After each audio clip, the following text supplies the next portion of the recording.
قال إني عبد الله آتاني الكتاب وجعلني نبيا। এ কথা শুনেই সে শিশু বলে উঠল, হ্যাঁ, আমি হচ্ছি আল্লাহ তাআলার বান্দা।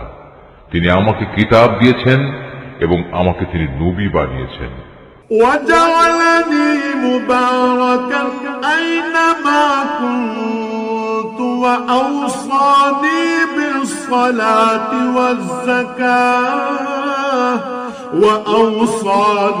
بالصلاة والزكاة ما دمت حيا।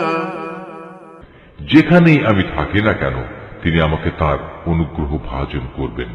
তিনি আমাকে নির্দেশ দিয়েছেন যতদিন আমি বেঁচে থাকি ততদিন যেন আমি নামাজ প্রতিষ্ঠা করি এবং যাকাত প্রদান করি।